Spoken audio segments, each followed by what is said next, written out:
Hello, my name is Matthias and welcome to the FPLScope YouTube channel and to the very first video on this channel for the 2023-24 Fantasy Premier League season. Fantasy Premier League just launched and I know you've made your first draft, probably your second, third or fourth draft as well if I know you like I know myself. But I have some squad suggestions for you as well. I have 4 different squads that I'm going to talk about in this video. The first one is the template squad. As you can see right before you, these are the most commonly picked players amongst FPL experts. From the teams that I've seen on Reddit, Twitter, YouTube, I've sort of like compiled all those squads and made like the most template of template squads, as you can see before you. I'm going to talk more about it in detail pretty soon. The second squad I'm going to talk about is the differential squad, and that is basically just 15 completely different players from the template squad that you might want to consider. The third squad is going to be the early wildcard squad. So if you're in a wildcard in game week 5, this is the perfect squad for you, game week 1 until game week 4. It's also featuring a game week 1 bench boost, which is something that I never have the balls to do myself, but I might do it this year because the third squad is looking pretty good. And then finally, the fourth squad I'm going to talk about is the zombie squad, which is pretty much if you want to go from game week 1 until game week 38 without doing a single transfer, then the fourth squad that I'm going to present is the squad for you. So let's just jump straight into it with the first squad, which is the template squad. Just going to talk about it broadly. There are some pretty common picks there. Saka is looking super template so far. Haaland is obviously the big one. He's in every single squad I've seen pretty much so far. Saka is really popular. Bruno Fernandes and Rashford, both of those guys are really popular. One of those guys is going to be picked pretty much every time. I know Rashford is more highly owned in terms of total ownership percentage, but from the squads that I've seen from FPL experts, Bruno Fernandes seems to be the more popular option. So yeah. He's there. And Nkunku, the new signing, that could be Gabriel Jesus. It's just I didn't have enough money. You can obviously get some money if you downgrade, for example, you can downgrade Saka to Martinelli, but that's not really template. But you can downgrade Gabriel to Botman, I've seen a couple of times. Downgrade perhaps Ramsdale to a 4.5 goalkeeper like Flecken. That's also something you could do. Or for Bruggen from Brighton as well. You have some decent 4.5 options in with your goalkeeper, which means that you can change from Nkunku to Jesus as well. But Nkunku in his own right is pretty popular so far because he has a pretty cheap price. He's probably going to be on penalties, free kicks and all that stuff for Chelsea, the new look Chelsea under Pochettino.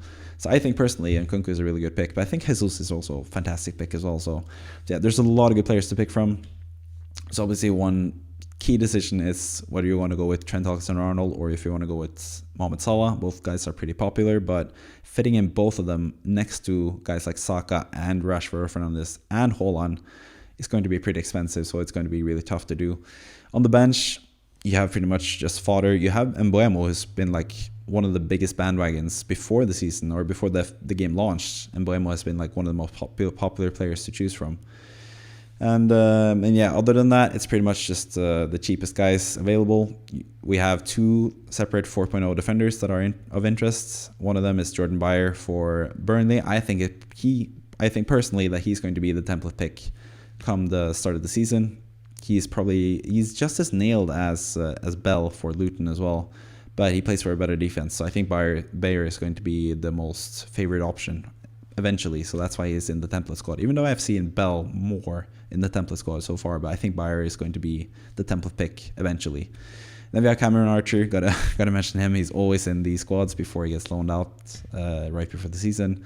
He's pretty much just the 4.5 bench fodder option. And then in goal, it's actually quite an interesting pick with Areola. I think Areola has a decent chance. As you can see, I'm a West Ham fan, so I think Areola has a decent chance of being the starting goalkeeper for West Ham. And if he is the starting goalkeeper, then you could probably just downgrade Ramsdale as well to a 4.0 goalkeeper and have really cheap and good goalkeeper for West Ham. So yeah, that's the template squad. You can do some changes to it. You can get, I know Stones is quite popular. Jesus, like I mentioned, is quite popular. Even Wissa, if you want to double up with Brentford players, is quite popular as well. But we're going to talk more about some of these players in the differential squad actually. So let's move on to the differential squad. As you can see here, these are 15 completely different players. As you can see, Gabriel Jesus is in the squad. There's also some really popular picks, or previously popular picks in Salah and Kane. Both of those guys are sort of gone by the wayside now since they are pretty expensive. There's so many cheap players, but Salah and Kane are really expensive. But as you can see from last year, they're still really good. And I think personally, for my own team, Salah is someone I'm really considering, especially for game week 2. I know Haaland has Newcastle at home. It's a home game, so sure, he can score, but Newcastle rarely concede more than 2 goals per game. So I think Salah at home against Bournemouth in game week 2 maybe finally redeems himself from the 9-0 win against Bournemouth where he got 0 goal returns. I think Salah is the best captain's option for game week 2, and that's why I'm really considering him personally. But yeah, like I said, Jesus, you can even double up with Gakpo as well. I have him in the differential squad. That's difficult to say. But yeah, I have Gakpo in the differential squad because I think he's going to be the starting striker for Liverpool. And for 7.5, that's amazing value because I think Liverpool are going to score a lot of goals this season. Jesus, mentioned him already. Doubling up on Arsenal, whether it's midfield with Odegaard, Martinelli, or Jesus, it seems like a pretty good option. So yeah, I think Jesus is someone you should really consider. He probably should be in the template squad, to be honest. So maybe I'll remove him. Eventually, I think in the guide, don't know if I mentioned that because I've done this recording quite a few times now, but in the Fantasy Premier League guide that I've written, that is published on thevideoscope.com/FPL guide. The link is in the description. I'm probably going to change this team eventually to be players that are picked by less than 10% of the general like FPL managers. So yeah, that's going to be eventually. But for now, there are some pretty popular picks like Salah and Jesus. Some other popular picks are the Chelsea fullbacks, Chilwell and James. These are quite risky though, as we saw from last season. They are mostly injured, especially Reece James. It's just so annoying. The fun thing about Reece James though is if he gets injured, Malo Gusto, who is his replacement this season, is 4.0. So going with James and then switching to Gusto whenever James gets injured, that might be a good tactic as well. So yeah, I think it's a pretty fun squad to have. Then some Aston Villa players as well. They have a pretty tough opening fixture against Newcastle, and I think that's going to put off a couple players or managers. But I think Ramsey is really good value. He's going to play left wing for Aston Villa. Mostly they bought in Tielemans, so yeah, they have an even stronger midfield. I think Ramsey's going to be just locked in at the left wing position, and as you saw towards the end of the last season, that's a really good position for him. So I think he's a really like overlooked player in like the 6.0 6.5 bracket. I think Ramsey's going to be fantastic from the start of the season. Same with his teammate Alex Moreno. I think he's also really good. It's just the fact that defenders are so cheap this year. So you can get someone like Estepinian for 5.0, who's probably even better than Moreno. You can get Zinchenko for 5.0, which is even better than Moreno. So that's sort of the annoying thing. Like the 4.5 and 5.0 defenders are kind of like from the lesser teams are kind of extinct now because of the cheap prices, which is sort of annoying. But yeah, you have nice rotational goalkeepers in Johnson and Pickford. They rotate pretty well. And then, like I said, Kane and Salah. This squad has no Haaland, obviously, because he was barred from selection from this differential squad. But yeah, I think Kane is quite a decent alternative to Haaland, but everyone's going to have Haaland, so you probably shouldn't go without him. But you could probably go with Haaland and Kane if you could fit that in. But yeah, some interesting picks there as well. Aguerd, 4.5, like I said, they are pretty much extinct because of the cheap defenders, but I think Aguerd has some good goal potential. Someone with even more goal potential is Konate, who I think is going to be rock solid for Liverpool and in their defense. You know, Virgil van Dijk is 6.0 and Konate is 1 million cheaper, and he's going to be pretty much just as nailed and pretty much just as good on like offensive set pieces. So I think Konate is a much better price than Van Dijk. And I think he's a decent option. Gibbs White is someone that's in quite a few teams as well. Foden is also someone that might get some playing time at the start of the season with De Bruyne out injured, Gundogan is gone.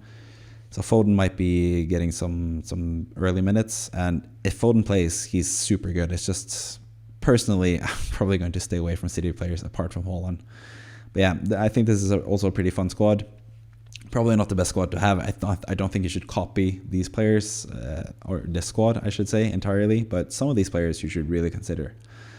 But yeah, let's move on to the third squad, which is, like I said, the early wildcard squad. And as you can see from the outline there on the bench, this also has a bench boost. So the bench is actually pretty good for a bench boost. You have Fotheringham, the goalkeeper for Sheffield United, starting goalkeeper for Sheffield United. They play Crystal Palace at home, decent fixture. Then you have Mbuemo and Wissa at home to Spurs. I know Spurs are going to set up super attackingly. So at home to Spurs is actually going to be a really good fixture. This might even be like the 4-0. You remember Brentford beat Man United 4-0 with a new manager last season. And this could be the same. So I think Mbuemo and Wissa are fantastic picks, really, from the start of the season. Because apart from this Spurs fixture, which is actually really good, they have amazing fixtures after that as well. So yeah, those guys are really good. And then you have Tarkowski, the final bench boost option. Plays against Fulham at home. Could easily score. Could see him score in the first game of the season. Randomly, Dwight McNeil with the corner and Tarkowski heading it in. And potentially also in Sean Dyche's like first full season with Everton, maybe they get the defense in order as well. You could see from the last squad I had Pickford. So Everton defense, not the worst from the start of the season, considering they have pretty good matches. But yeah, some other players that are picked already in the template squad. You have Rashford, you have Saka, you have Madison, pretty popular picks. Mitoma as well. I think Mitoma is pretty much a lock for my own team because I know they play Luton at home in the first match. Probably the easiest fixture of the whole bunch. And then game week 3 they play West Ham at home, and Brighton. As a West Ham fan, I know that Brighton always destroy us, so I think Mitoma is going to get a lot of points against West Ham personally. Same with Estepinian as well. But yeah, defense pretty template as well. But I should also mention Ahmed Hosic, who plays for Sheffield United. He scored 6 goals and had 2 assists last year for Sheffield United. I think he's a really decent option as well if you want to go with a 4.5 defender. Personally, I think he's much better option than someone like Botman, because Botman is, first of all, he's taking up a Newcastle spot, which might be handy eventually. I know I got burnt from that last season. I had Botman for so long and I couldn't get Wilson because of it, and it really screwed me over for FPL. So yeah, I think Ahmed Hosic is probably my favorite 4.5 defender. But yeah, I think he's really good. And I think Sheffield United can surprise some people as well defensively and in general this season. So yeah, that is the early wildcard squad. This is obviously with a wildcard in Game Week 5 in mind, so you get to see who are the best players for the first 4 game weeks. You kind of get a good idea of who to pick for your wildcard in Game Week 5, and it's also, the wildcard in Game Week 5 is also good because it's after the transfer window shuts, so all the new transfers, all the new players that no one got to pick in Game Week 1, you'll be able to pick them pretty early with the wildcard in Game Week 5. So I think that's actually a decent strategy, and especially with the bench boost as well, you could go far ahead of a lot of your mini league rivals and stuff early on. So I think this is quite a fun squad suggestion. But we're going to move on to the next squad, which is the zombie squad. And this is pretty much if you want to have a squad for the whole season. As you can see, Ivan Toney. You should not go with Ivan Toney from the start of the season unless you want to go with this type of squad where you're going to keep the squad for the whole season. But yeah, I have Ivan Toney starting. Obviously, he is banned until January, so he's not going to play. But as you can see, Mbeumo comes in to be the auto sub every single time if you just stay with the same team, like I said. So yeah, Toney and Mbeumo, I think that's a nice combination. Mbeumo is going to be mostly benched when Toney's back, because the thing with Mbeumo is he was amazing when Toney didn't play last season. He's obviously on pens. He's more central in what Brentford tried to do when Toney is out as well. He scored 9 points per game in the games Toney didn't play last season. The 5 matches that Toney didn't play last season, Mbeumo scored 9 points on average, which is amazing. So yeah, you can see some other players that are in different squads as well, or the previous squads that I've mentioned. Shaw and Estepinian, I think they are really good value picks. Stones as well. Ramsdale and goal. These are pretty much like the highest value picks, I think, for the whole season. We also have Destiny Udogie, who I haven't mentioned at all in the other squads. He is priced at 4.5, which is really good. So I think Spurs might not be the best player to start with, because Spurs are going to be a bit shaky at the start. I know Postecoglou at Celtic really struggled in the first 6 games. I think he lost 3 of the first 6 games for Celtic. But after that, they were really good. Defensively, maybe not so much, but offensively, they were really good. And Udogie is someone who could get 4 or 5 goals and 4 or 5 assists. You can read his player review in the guide as well, that I'm going to mention at the end of this video as well. But yeah, really good squad. Eberechi Esse as well, someone that I haven't mentioned in the other squads. I think him for 6.5, he might be my favorite 6.5 pick for the whole season.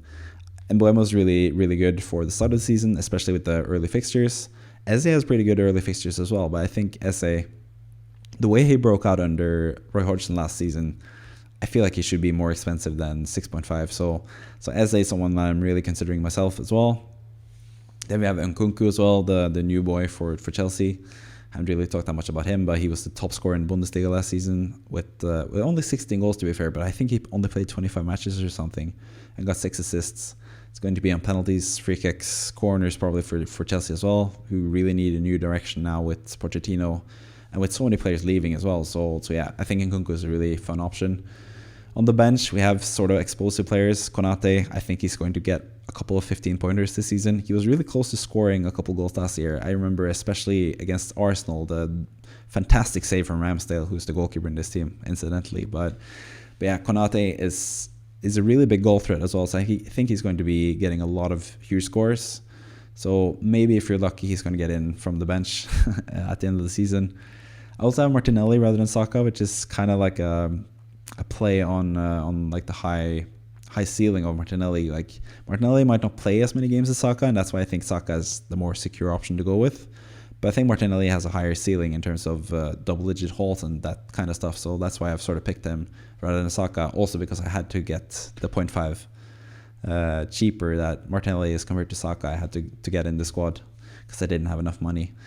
But yeah, also have Tavernier on the bench. I haven't mentioned him already either. He is, I think he's actually 5.5, which is kind of disappointing. I've wanted him to be 5.0, but he's also someone who could score double digits. We saw that last season. I think Tavernier is a fantastic player, and I think Bournemouth are going to be an interesting team under Andoni Iraola, who I'm definitely going to write a manager review at some point for my guide. But speaking of the guide, like I've said, thevideoscope.com/FPL guide. You can see it in the description as well.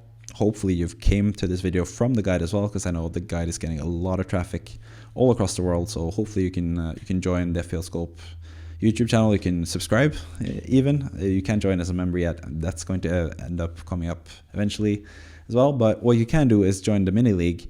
And we have a new league code this year. It's not 6IYV7U, which is the code I remember from last year. The new code, as you can see above me, is V9JT0D. That's not an O, that's a 0. So V9JT0D. So if you join our mini league, we're going to have basically throughout the season, we're going to have a weekly podcast posted every Thursday.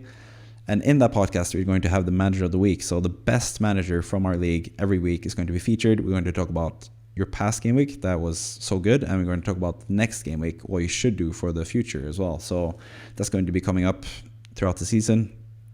I have that podcast with my co-hosts Kevin and Kimo. I'm going to have a video pretty soon with Kevin as well. We're going to talk about our first game week squads, or game week 1 squads, our first drafts, as I should say. But yeah, we're going to talk about our first drafts. I'm pretty unsure about what to do personally. I think I have to fit Salah in there, because I'm just really tempted by the game week 2 captaincy for Salah. But yeah, I'm going to talk more about that with Kevin on the next video. But this has been the first video on the FPLScope YouTube channel this season. It's going to be many more. I'm going to create a lot of preseason content, and I'm going to continue throughout the season to post pretty much 4 or 5 videos every week. I'm going to talk more about the schedule that I'm going to have in terms of what you can expect eventually. But yeah, subscribe if you want to keep watching this, if you found this informative, if you find me fun to watch, if you find me attractive, I guess. Yeah, please subscribe. You'll see a lot of this, me rambling at the end of videos. That's usually what I do, because I don't know how to end videos. But this is how I'm going to end this one, touching the mic as well. So yeah, see you around. Hopefully see you next time. Bye.